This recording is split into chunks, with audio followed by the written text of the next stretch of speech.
Hi, I'm Joe Feeks, editor of Poultry Health Today, and we're with Mark Jackwood from the University of Georgia. And I've learned over the years, Mark, that you really can't have a conversation with you without infectious bronchitis entering the discussion. Yeah, it's very true. I've been working with infectious bronchitis for a lot of years now, Joe.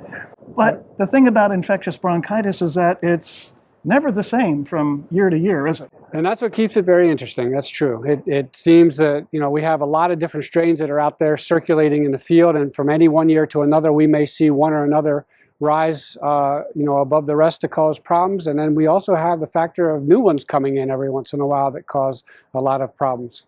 And there's really no cross protection. If you're using one vaccine, you really can't count on it managing any of the other variants of infectious bronchitis. That's exactly right. Yeah, there's little to no cross protection between the different types of the virus, which brings us to a lot of the producers give multiple types of the virus to try to get a broader protection for those strains that are out there that we don't have any vaccines against. But it's a real problem because of this cross protection problem is not very high at all. And trying to get the ideal combination for optimum cross protection has got to be really challenging. But is there such a thing as having too many vaccines? Well, there is. I mean, what we've done recently is we've developed tools actually to look at whether interference occurs between different strains of bronchitis virus. Mm-hmm. And what we've learned is there really isn't any interference between two different types of infectious bronchitis virus when they're given to a chicken at the same time. So that sort of leaves the amount of antigen that we're giving. And the more viruses that we put into that vaccine, we're diluting out basically the antigen types that are in there. And we do know that if you give too little antigen, you're not going to get a robust immune response and you're not going to get protection. Now, the vaccine companies that have already combined different types of bronchitis in a bottle do a really good job of balancing those two different types so that you get good protection against both.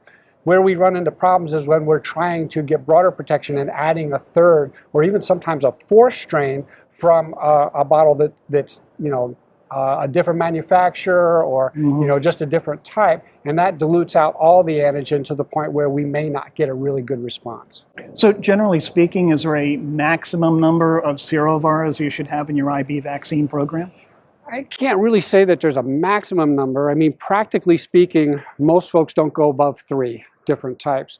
It comes more down to how much antigen is present. And we know that, like I said, if the antigen mass is not there, we're not going to get the response. And it seems like 3 is the max number that we can get a really good, strong response. We add 4 and it starts to weaken. So how does a producer go about planning their vaccine program from winter to winter? Because as you said before, it's never quite the same. Yeah, unfortunately, we can't tell the future. I wish we could.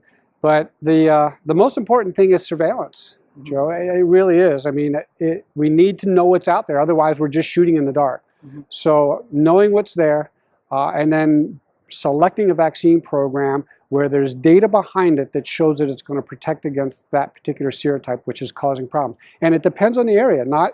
This is not universal, across all areas. It could be that different parts of the country have problems with different types of bronchitis virus. So surveillance is really the key.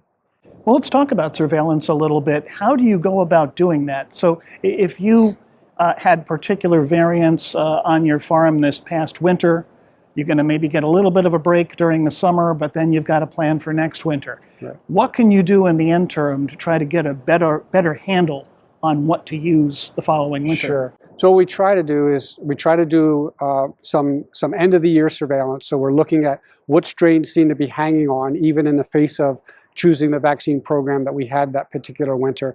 And then during the summer months, we sort of get prepared so that near the end of the summer, August, and then into the fall, September, October, we're really starting to look and monitor what strains are coming, which ones are out there, which ones are going to be the next one that could cause a problem. Sometimes you can't predict it. You just have to be diligent about staying out there and looking to see what's present. And when you talk about surveillance at the end of the winter or even into summer, specifically, what are we talking about? What sort of tools? So that's going out into the flock and taking swabs. Usually we take the swab from the choanal cleft, which is that slit in the roof of the chicken's mouth. have to keep the samples cold, bring them back to the laboratory, and then we'll test to see what serotypes are there. And we do most of that testing now by real-time PCR. It's very rapid, it's inexpensive. We can test a lot of samples at one time. What about the use of sentinel birds? Sentinel birds have a place. Sentinel birds can be very effective when we have a particular problem where a vaccine is masking an underlying pathogenic virus. So the situation arises where we are vaccinating these birds, they're still getting sick, so we know that there's a serotype there that is causing disease that's not being covered by the vaccines. But when you take swabs from those birds, the vaccines are adapted to grow in eggs. They grow really quickly. And so they will mask actually finding the pathogenic virus that would happen to be there. So we can vaccinate sentinels and then wait until they're immune and then place them, and then what they'll pick up is that pathogenic virus. So we can bring the birds back to the lab and do the analysis on them and find the one that's actually causing the disease. And do you have any tips for the timing and placement of those sentinel birds? We typically place 20 birds in a flock, and we'll go in at 5 days post-placement and collect half of them. And then we'll go back 10 days post-placement and collect the other half, and bring them to the lab and do our sampling on them. What sentinels allow us to do, not only can we immunize them so that they're protected against the strains that are common to give us that chance of finding the oddball strain, is that we know when we place them that the best time is at 5 and 10 days post-placement after they get infected. So that gives us a really good chance of finding the virus as well. Getting back to vaccination, Mark, it seems like a lot of producers will start with the Massachusetts vaccine on day one.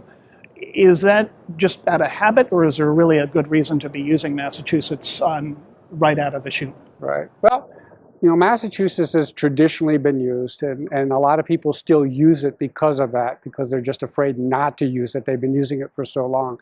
It does provide a good base immunity. It really does. Which can be then built on with some of these other newer variant vaccines that we have that are recently come to the market, like a Georgia 08 vaccine or what have you. It's not imperative, but yet, it does provide that foundation. So I'm not going to say don't use it. Obviously, if it's working for a particular company, they need to keep it in their program. Would it be the one I would pull out if I was having to put a third one or a fourth one or a fifth one in? It depends on what the surveillance looks like. If we're not finding any pathogenic Massachusetts, then that may be a target for pulling that one out if we need immunity to a different new serotype. And going beyond vaccination, what else can producers do today to try to keep infectious bronchitis to a minimum? Yeah, that's a big one. I think probably the biggest thing that we can do outside of selecting the proper types for the vaccine program is do a good job of vaccinating. In the hatchery, make sure your equipment's working well, make sure you're getting that vaccine to the bird, make sure you're keeping the vaccine cold, mixing it with cold diluent, and above all, don't cut the dose. I mean, we've shown over and over that the data shows that if you cut the dose, you're going to save maybe a few pennies on the upfront side, but economically on the downhill side, it could be very devastating. So, Mark, I know that there are a lot of producers in Georgia and elsewhere that are looking at antibiotic-free production. Can that have an impact on the level or type of infectious bronchitis that could be in a flock? Not so much, Joe. The way it works is that infectious bronchitis is the primary pathogen. So that comes in first. And then the E. coli will show up and cause even more damage. The E. coli in a healthy bird won't do a whole lot. But when we get the primary damage from the virus, then the E. coli comes in and causes the air sacculitis and the condoms at the processing plant. When you get into the antibiotic-free, now we're taking a tool away that we use to help with the E. coli side, so the birds are going to be much sicker in this scenario. The bronchitis strains, no, they're not really affected by antibiotic usage because antibiotics for bacteria, this is a virus. Okay, well, we've been talking to Mark Jackwood at the University of Georgia about infectious bronchitis. Mark, thank you again for your time. It's always a pleasure. Thanks, Joe. It's my pleasure.